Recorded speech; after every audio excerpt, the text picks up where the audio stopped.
नमस्कार दोस्तों, आज हम बात करेंगे कि हमने जो भी सीड लगाए हैं तो जब वो अंकुरित होने लगते हैं तो उन पौधों की, उन बढ़ते हुए अंकुरित पौधों की हमको देखभाल किस तरह से करनी है। तो हमको कभी भी बागवानी करते समय जिन बातों का ख्याल रखना होता है वो है हमारा धूप, पानी, खाद, न्यूट्रिशंस। तो आज हम इसी टॉपिक पे बात करेंगे। तो सबसे पहले हम बात करेंगे धूप की। तो जहाँ पर भी हम अपने सीड लगाते हैं, जहाँ पर भी हम अपने प्लांट्स रखते हैं, तो वहाँ पर हमको सबसे ज़्यादा ध्यान इस बात का रखना है कि लगभग 5-6 घंटे की धूप वहाँ पर होनी चाहिए और लगातार धूप भी नहीं होनी चाहिए। कुछ समय के लिए वहाँ पे छाया भी होनी चाहिए। यानी यहाँ आप ऐसी जगह का चुनाव करेंगे जहाँ पर 6-7 घंटे धूप आती हो और बाकी समय छाया भी रहे। दोस्तों, अब बात करते हैं पानी की। तो जैसा कि आप देख पा रहे हैं कि ये हमारी मिट्टी इस समय काफ़ी नम है क्योंकि हमने रात इसमें पानी दिया था। तो अब चूंकि ये बहुत नम है तो इस समय इसमें कोई भी पानी देने की हमको दोबारा आवश्यकता नहीं है जब तक कि हमको ये सूखी दिखाई नहीं देगी। ये छोटे हमने जो पालक, मेथी, सरसों, शलजम, इस तरह की जो ये पत्तेदार सब्जियां हमने बोई हैं, तो इनकी जड़ें क्योंकि बहुत गहरी नहीं होती हैं, ख़ास तौर से पालक और मेथी की, तो इनको हमको बहुत ज़्यादा मात्रा में पानी देने की आवश्यकता नहीं होती है। लेकिन हमको मिट्टी को नम रखना है, इसलिए हम इनको बार बार पानी देंगे और लेकिन कम मात्रा में देंगे क्योंकि हमारा उद्देश्य है कि हमारी मिट्टी नम रहे लेकिन उसमें पानी जो है वो रुके ना। इनके लिए, पौधों के लिए सफिशिएंट पानी की मात्रा उसमें होनी चाहिए। तो इसका मतलब क्या हुआ कि हमको इन पौधों में पानी जो है, बस इस बात का ध्यान रखना है हमेशा कि हमारी मिट्टी नम है या नहीं है। जैसे ही मिट्टी सूखेगी तो हम उसको स्प्रे करके, स्प्रिंकल करके पानी को हल्के हल्के हाथों से पानी का छिड़काव करके उसको नम बना देंगे। ना तो हमारी मिट्टी सूखनी चाहिए और ना ही हमको पौधों में ओवर वाटरिंग करनी है।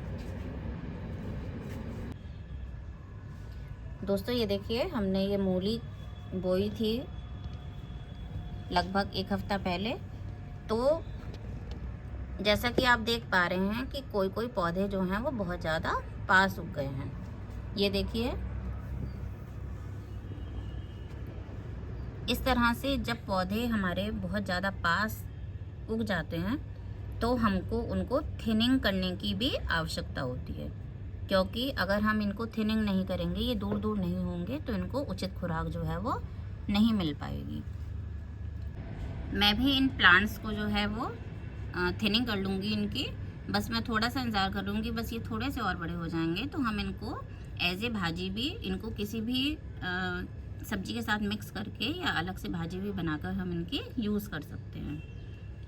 लेकिन आपको इनको थिनिंग बहुत ज़रूरी से करना होता है। अगर ये भाजी वाले पौधे नहीं हैं तो आप इनको अभी इसी स्टेज पे भी थिन कर सकते हैं, और अगर आप इनको भाजी बनाने चाहते हैं तो आप इनको थोड़ा सा रुक करके 3-4 दिन के बाद भी इनको यूज़ कर सकते हैं एज ए बेबी प्लांट। दोस्तों, अब बात करते हैं अपने नेक्स्ट पॉइंट की कि क्या हमको इस स्टेज में इनको खाद देने की भी आवश्यकता होगी। तो जैसे कि आपने मेरी पहली वीडियो में देखा होगा कि ये हमारी मिट्टी जो है काफ़ी रिच है, तो हमको बहुत ज़्यादा तो इसमें खाद देने की आवश्यकता नहीं पड़ेगी।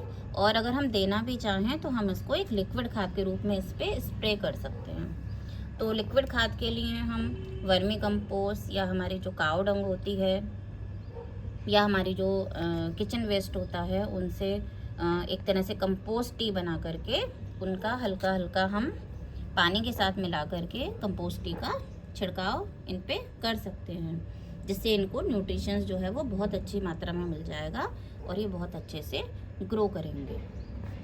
दोस्तों, मैं अपने प्लांट्स में अधिकतर क्या यूज़ करती हूँ, क्योंकि ये बहुत छोटे हैं तो कंपोस्ट टी भी हम कम मात्रा में यूज़ करेंगे। तो हम एक सॉफ्ट लिक्विड की तरह दाल का पानी हम, या अपनी धुली हुई सब्जियों का पानी हम यूज़ कर सकते हैं। मैं मोस्टली जो है वो दाल का पानी ज़्यादा प्रेफर करती हूँ। तो तो जैसे कि देखिए ये हमारा दाल का पानी है और इसको भी हम थोड़ा सा पानी मिला करके ही यूज़ करेंगे। ये पौधों के लिए हमारे एक बहुत अच्छा न्यूट्रिशंस होगा और उनकी ग्रोथ जो है वो अच्छे से होगी।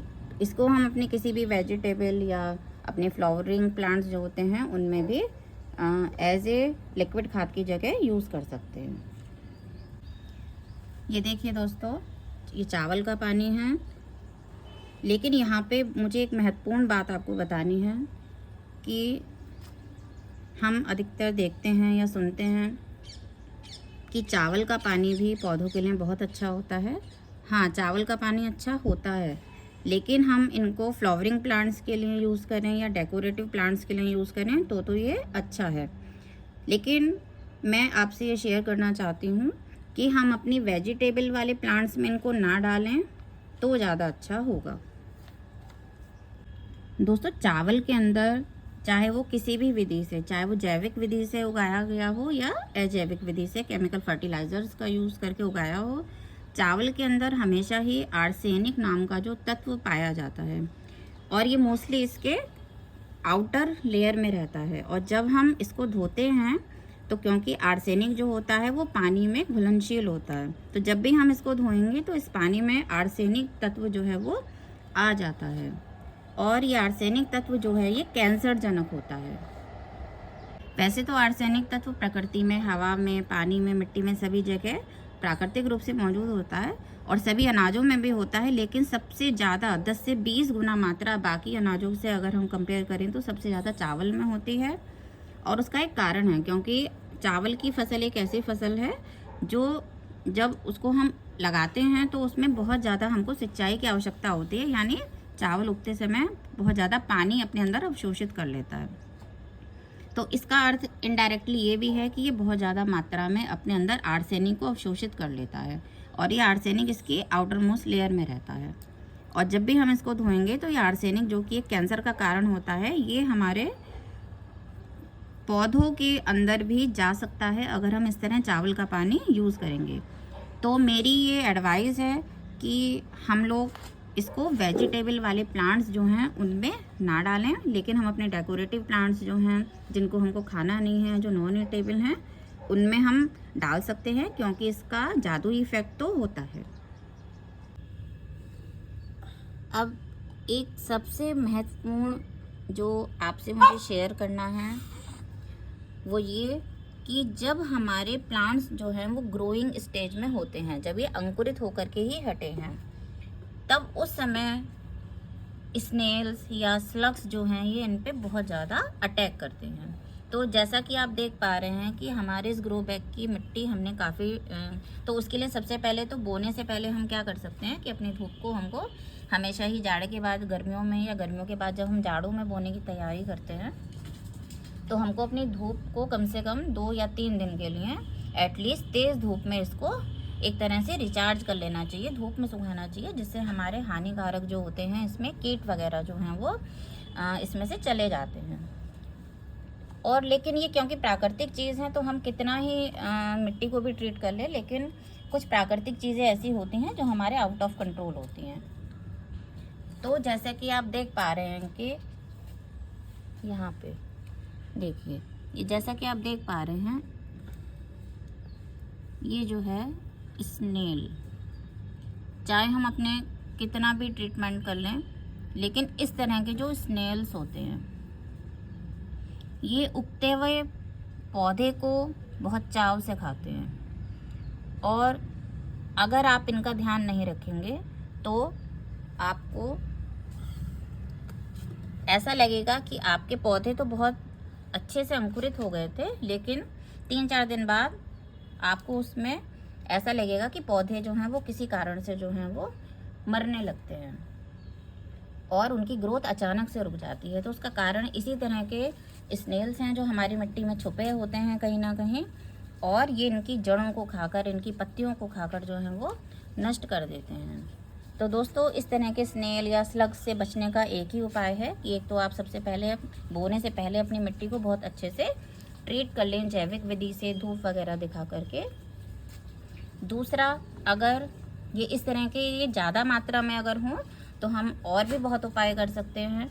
जैसे कि हम क्योंकि ये बहुत ज़्यादा स्मेल से अट्रैक्ट होते हैं, स्मेल के प्रति ये बहुत सेंसिटिव होते हैं, तो हम शक्कर का घोल बना करके या बियर्ड से घोल बना करके, इस तरह के घोल बना करके अगर हमारी ये ज़्यादा मात्रा में हो जाती हैं तो उसको एक कटोरे में भर के रख सकते हैं। तो वहाँ पर जहाँ ये जाएंगी तो ये वहाँ पे अट्रैक्ट हो जाएंगी और फिर हम इनको आसानी से अलग कर सकते हैं। या हम क्या कर सकते हैं कि इनमें लहसुन या प्याज के छिलके जो होते हैं, इनको लगभग 24 घंटे हम पानी में डुबो के रख देंगे और उस पानी को फिर अपने नॉर्मल पानी में मिलाकर के जब हम इनका छिड़काव करेंगे तो इनकी स्मेल से भी इस तरह के स्लग्स या स्नेल जो हैं वो हमारी पौधों के बीच से हट जाते हैं। और हम क्या कर सकते हैं, जैसे कि हमारी इसमें बहुत ज़्यादा नहीं है, इक्का दुक्का अगर हमको कोई दिखती है तो हम उसको चुप करके बीन करके निकाल सकते हैं। तो सबसे ज़्यादा महत्वपूर्ण यही है कि अगर आपको इस तरह के स्नेल्स आपको दिखाई दें अपने प्लांट्स के बीच में कहीं भी, तो आप उनको चुप करके निकाल दें। जैसे देखिए एक ये मुझको दिखाई दे रहा है और इसको मैं हटा दूंगी यहाँ से। और इसके लिए मुझे आपसे एक बात ज़रूर शेयर करनी है कि जैसे हमारा ये ग्रो बैग है और इसमें आसपास के जो पौधे लगे हैं उनकी पत्तियां जो हैं वो ऊपर से झड़ करके गिर जाती हैं। ये देखिए इसके ऊपर हमारा मिर्च का पौधा बराबर में लगा हुआ है और यहाँ से ये पत्तियां इसकी झड़ करके इसमें गिरती रहती हैं। तो जब तक हमारे ये पौधे एज ए बेबी प्लांट हैं,